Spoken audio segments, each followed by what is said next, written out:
Okay, let's dive right into this.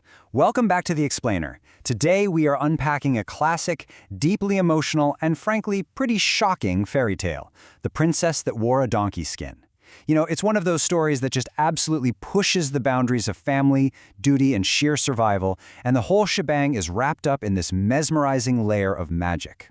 So to start us off, ask yourself this: just how far would a king go to keep a promise? This is actually the central hook of our entire narrative today. See, in this kingdom, a royal vow isn't just words, it's absolute. It's a bond of honor that is never, ever taken lightly. And as you'll see, a single desperate promise serves as the chaotic catalyst for literally everything that follows. Which brings us right to Act 1, the promise and the threat.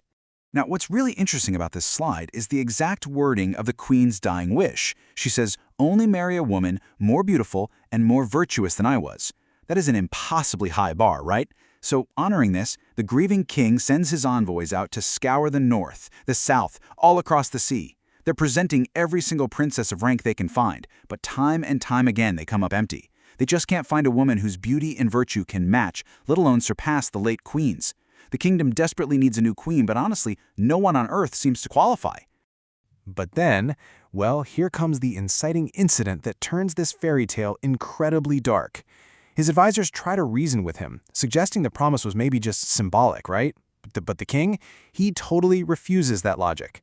And then, suddenly, he realizes there is one woman who fits the physical description perfectly. The only match: his own daughter. Yeah. When the king sets his sights on her, the princess is, naturally, absolutely horrified. She rightfully calls his intention monstrous and sees it exactly for what it is: a treasonous breach of all morality and family bonds. Terrified and feeling utterly trapped in her own home, the princess secretly goes to her fairy godmother for help. Now, magic alone can't just wave away a king's willpower, but her godmother delivers this brilliantly strategic piece of advice. If a king insists on something, one must make the thing impossible. The strategy here isn't to flat-out say no, because that's way too dangerous, but to stall. To demand wedding gifts so insanely out of reach that the king will be financially, or at least logically, forced to just drop these misguided plans. And this strategic shift launches us directly into Act 2, the impossible demands and the escape. Let's move to and see how this builds, because the tension escalates incredibly fast. Day 1, following her godmother's advice, the princess asks for a dress the color of the sky, complete with drifting clouds. And astonishingly, the king commands his finest tailors, and they actually pull it off. So day 2, she escalates. She demands a dress the color of the moon. Again, he delivers. Day 3, driven by just sheer desperation, she asks for a dress the color of the sun itself, woven with the blazing fire of a star. And yet again, the king's weavers and jewelers make the impossible possible. The guy simply will not be deterred. So with the dresses failing to stop him, the godmother proposes one final, truly unthinkable demand. You have to consider the royal golden donkey. This isn't just your average farm animal, okay? This magical creature produces physical treasure every single day. Yeah, it literally poops gold.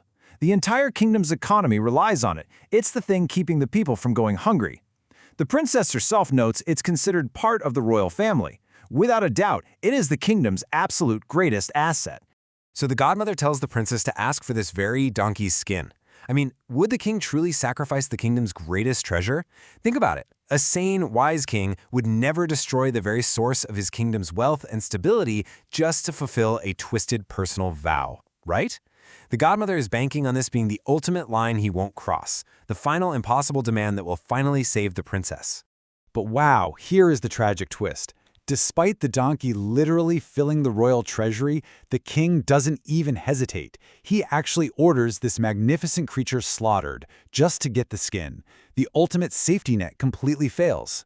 Devastated by the loss of this beloved animal, and finally realizing that her father's madness knows zero bounds, the princess says a tearful goodbye to her home.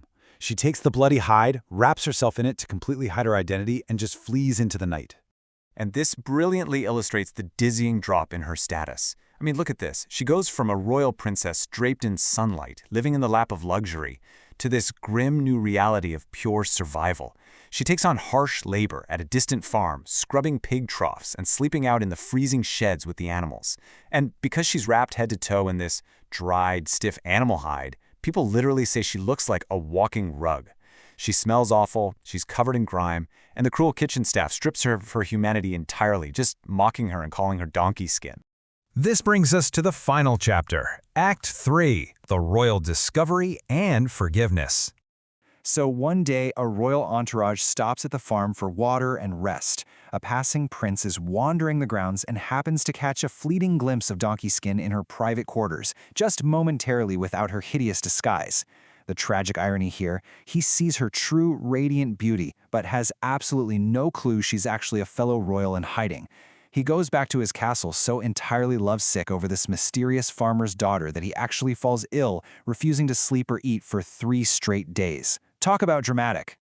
Driven by this sudden obsession, the prince issues a manic, almost circus-like decree to flush out his mystery woman. Step 1. He demands that the lowly, filthy servant known only as Donkey Skin bake his favorite cake, and while making it, one of her royal rings accidentally slips into the batter. Step 2.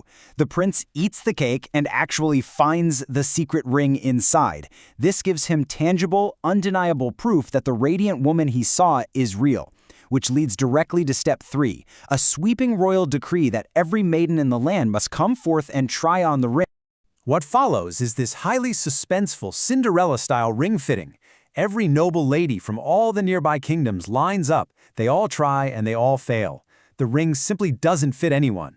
Now, the courtiers think the whole thing is totally absurd, but the prince insists on checking everyone, even the lowest servants. Finally, the filthy donkey girl is brought forward. The crowd scoffs at the very idea, but the prince commands silence.